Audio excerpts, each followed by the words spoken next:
All right, today we're going to be talking about startup accelerators. In this video, we're going to be talking about what are startup accelerators, what the pros are, what the cons are, and how you should think about the different options available to you. So, to start, what is a startup accelerator?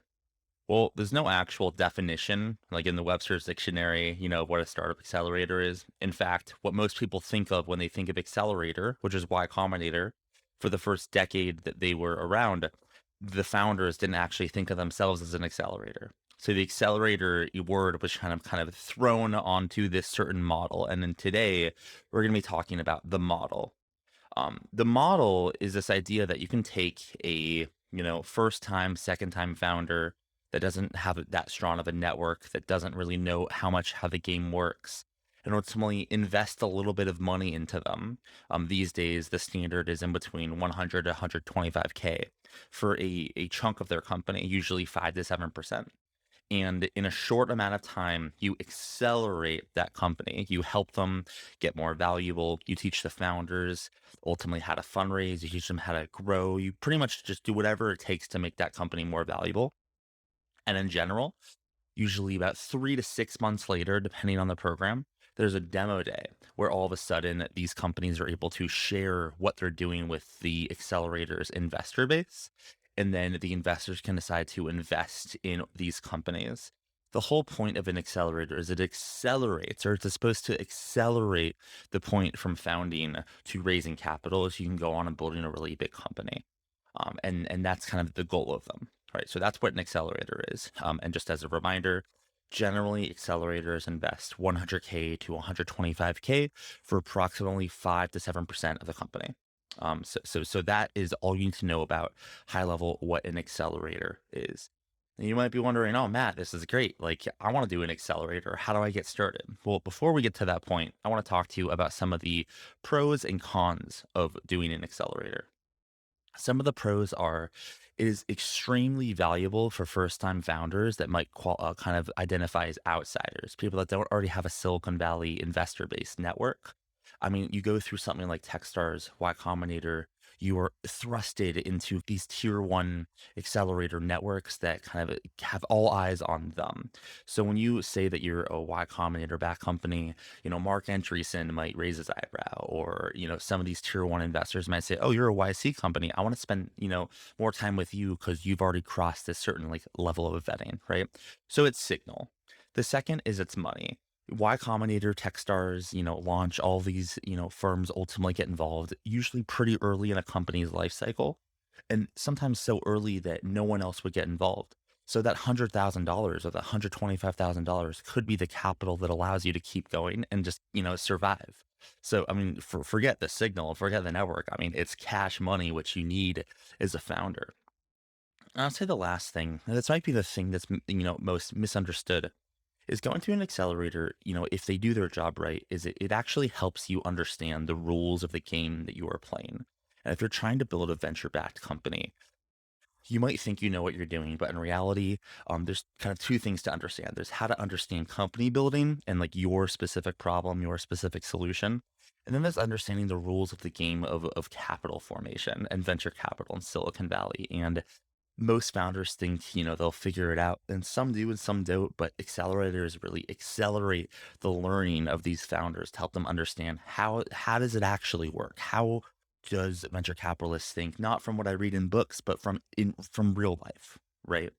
So those are the three huge benefits from accelerators. Now, with the benefits comes a lot of downsides, right? There's a lot of problems that accelerators kind of bring to startups that aren't talked about a lot. So in regards to the cons, I mean, the biggest con is the terms. The terms are really investor friendly. I mean, what happens is, most accelerators, at least tier one or tier two, ultimately invest at around a $1.8 million post money valuation because they invest, $125,000 for, let's say, 7%, right? That makes the valuation really low.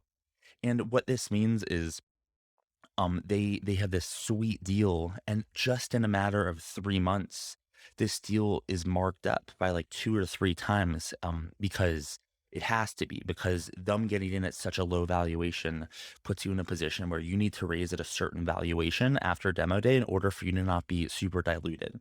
So you can't raise from Y Combinator and then raise $3 million at a $10 million post money valuation, or else you lose control of the cap table immediately. What you need is you take the money from YC or launch, and then you ultimately would need to raise like a 15 million post money, 18 million post money, 20 post money, depending on how much you're raising, simply to maintain control of your company and not lose control of your cap table. So this is one thing that's not talked about. It's really rough on the cap table.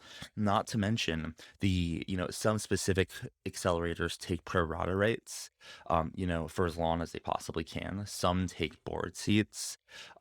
Some have pretty incredibly investor friendly terms, mainly because at this stage, you know, a lot of these founders don't have any other options. So these accelerators are able to kind of pull these terms because the founders are sometimes need the money, sometimes they're desperate, right?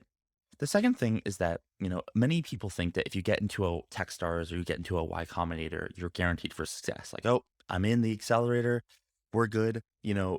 Yes, like we made it.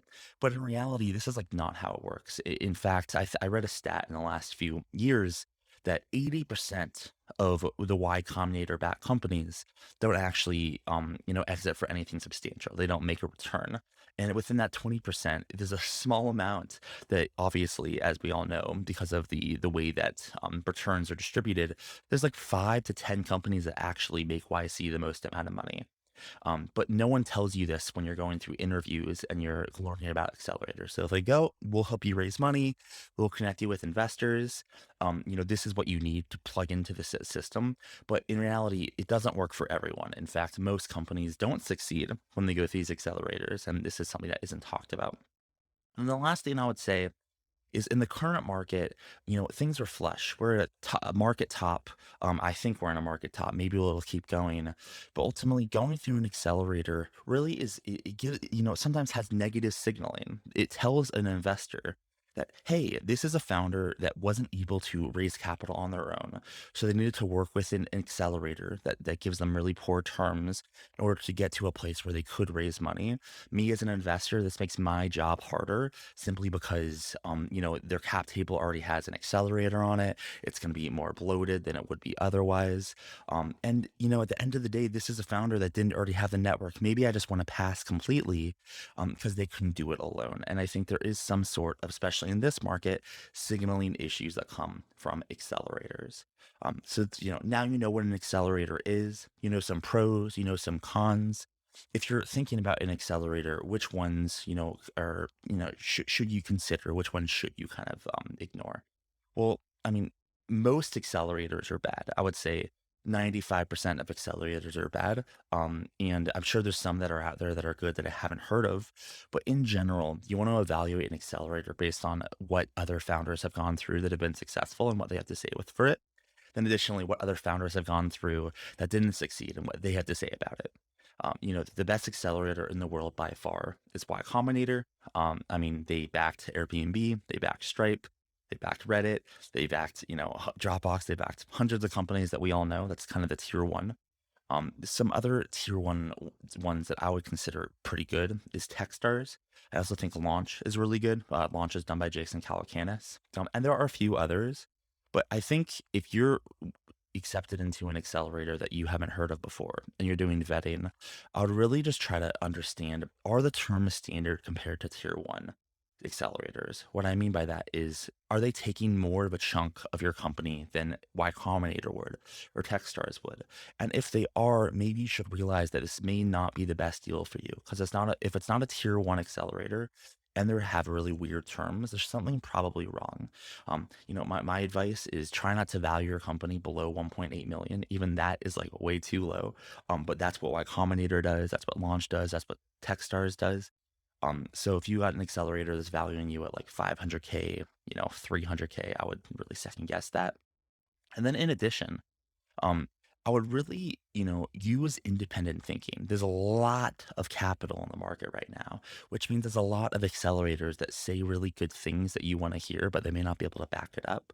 So use your independent thinking and help, make sure you understand that, everyone has capital these days. So, but you don't want to work with a partner that just has capital. You want someone that can actually leverage that capital, help you kind of build your company, which comes into, other realms other than capital formation.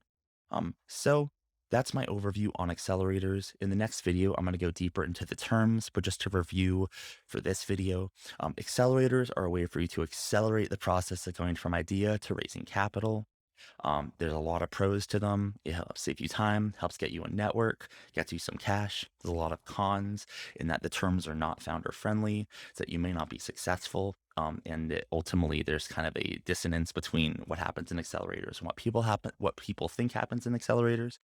And then lastly, if you're evaluating an accelerator for yourself, make sure it's one of the best ones. And if it's not one of the best ones, make sure the terms mimic some of the best ones so you know you're not getting screwed over. I hope you enjoyed this video. And if you did, please subscribe down below.